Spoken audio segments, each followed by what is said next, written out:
मैंने इसलिए ये कहा कि ये जो प्लेटफॉर्म है, अभी मैं शर्मा जी से और चेयरमैन सर से वही बात कर रहा था, this is not a political platform.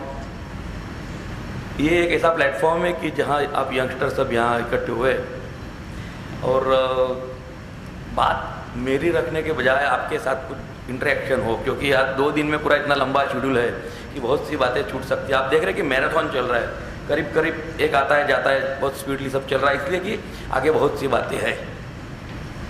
आज के हमारे इस कार्यक्रम में हम सभी को मार्गदर्शन देने के लिए उपस्थित श्रीकांत जी, अनुज जी, राजीव जी, कुंजल जी, यतीन्द्र जी, अदिति जी, वैभवी जी, सभी पास्ट प्रेसिडेंट्स, सभी यंगस्टर्स।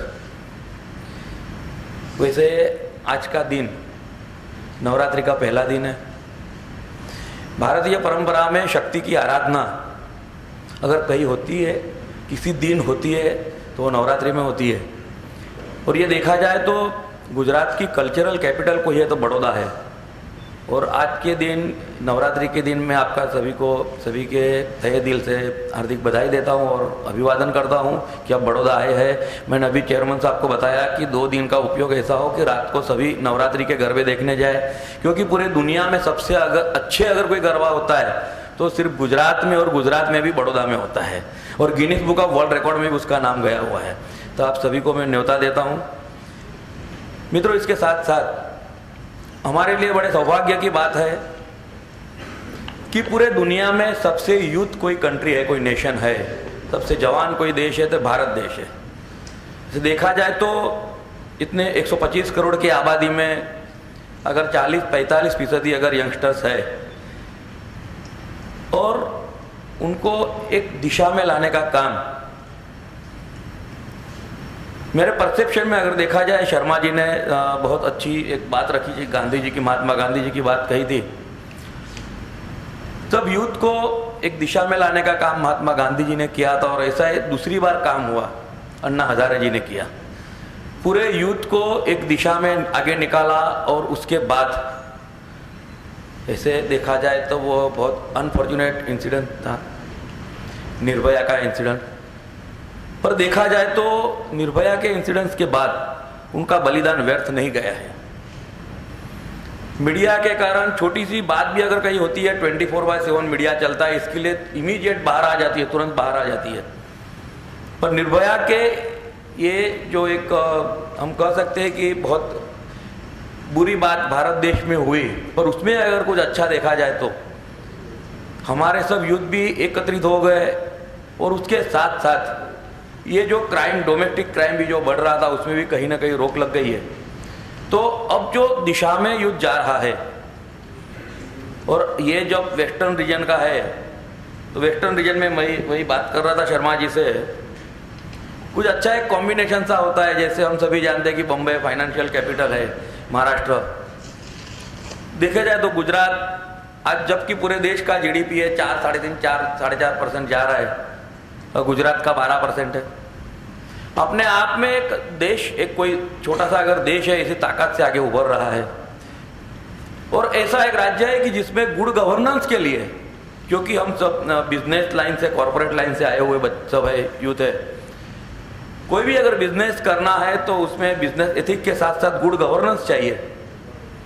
सिर्फ पूछते ही नहीं बिजनेस आगे चलाना, ये छोटी बात है, पर उसमें से हमारा कुछ नया इजाद करके उसको आगे ले जाना, और उसके लिए गुड गवर्नेंस की काफ़ी ज़रूरत है। तो गुजरात एक पूरे देश में ऐसा राज्य है कि जिसको गुड गवर्नेंस के लिए और इम्प्रूवमेंट ऑफ द सिस्टम के लिए 300 से भी ज़्यादा अवार्ड मिले हैं, जिसमें से 200 अवार्ड तो भारत सरकार ने दिए हैं।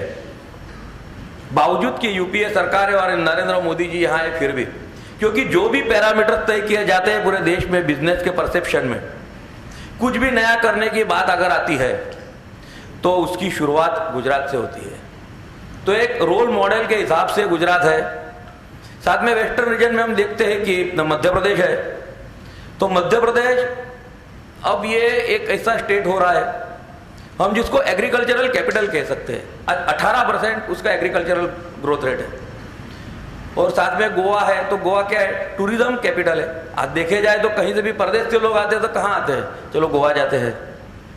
तो ऐसा एक अच्छा कॉम्बिनेशन है। और उसमें भी अगर हम देखा जाए तो ये एक इस तरह का प्लेटफॉर्म है कि जहाँ सभी एंटरप्रेन्योर्स को, ये चेयरमैन साहब बता रहे थे कि 28 सिटीज़ में हमारा काम चल रहा है और कुल मिलाकर 1500 जितने मेंबर्स हैं और 12,000 तो हमारे स्टूडेंट ऑन नेट है।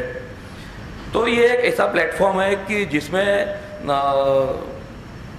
हम कॉन्फ्लिक्ट मैनेजमेंट, आज तकलीफ ये हो रही है कि बिजनेस जिस प्रकार से आगे बढ़ रहा है उसमें यूथ भी ज़्यादा है, यूथ एंटरप्रेन्योर्स भी ज़्यादा है। छोटी छोटी बातों पे हम कहीं ये रैट रेस में आगे जाने के लिए कुछ ऐसे कॉन्फ्लिक्ट्स होते हैं कि जिसके कारण कहीं ना कहीं हमारे पे रोक लगती है, या तो हम बिजनेस एथिक्स छोड़ के बात करते हैं। तो ये इतना अच्छा या ये यंग इंडियन का एक प्लेटफॉर्म दिया गया है सभी कॉरपोरेट हमारे एंटरप्रेन्योर्स को, कि जिसके तहत एक कुल मिलाकर अच्छे वातावरण में छोटी छोटी बातें जो है वो हम कहीं बैठकर सॉल्व कर सकते हैं और बिजनेस की दिशा में ले जाना चाहिए। हम किस तरह से हमारा कॉरपोरेट कल्चर आगे बढ़ा सकते हैं उसका भी मार्गदर्शन मिलता रहता है ऐसे समिट में। उसके साथ देखा जाए तो एक टीम बिल्डिंग बनता है। मैं वही बात कर रहा था कि एक कैडर रेफरेंस ग्रुप होता है, मैनेजमेंट की लैंग्वेज को रेफरेंस ग्रुप कहते हैं और एडमिनिस्ट्रेशन की लैंग्वेज में जिसको कैडर कहते हैं। आप किसी भी कलेक्टर या कमिश्नर या income tax commissioner, police commissioner से बात कीजिए, वो कहते हैं कि हम 79 बैच 89 बैच, वो बैच की बात करते हैं। ये यंग इंडियंस के लिए ये एक ऐसा प्लेटफॉर्म दिया गया है कि ये आपका एक रेफरेंस ग्रुप हो रहा है। तो टीम बिल्डिंग के साथ साथ इसका हमको इस तरह से उपयोग करना चाहिए कि एक दूसरे को साथ में लेकर हम आगे बढ़ सके। और मैनेजमेंट की बात निकली है तो हम सभी जानते हैं कि जब मैस्लो ने एक पिरामिड इजाद किया, उसने बताया कि आदमी की साइकोलॉजिकल नीड क्या रहती है, आदमी को क्या चाहिए। कोई भी आदमी आता है उसको जिंदगी में क्या चाहिए, वो आदमी ये सोचता है कि मुझे आज की रोटी चाहिए, पहले रोटी मिल गई बात खत्म।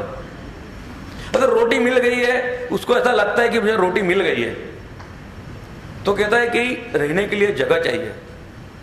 अगर मान लीजिए उसको जगह मिल गई, तब वो कहता है कि नहीं, अभी ये मुझे जो आज रोटी मिली है, जो जगह मिली, वो जगह मेरी परमानेंट रहे और रोटी मैं रोज कमा सकूं।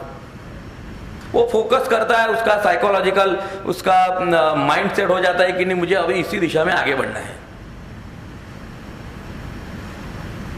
धीरे धीरे करते एक अपना खुद की एक जगह बना लेता है समाज में।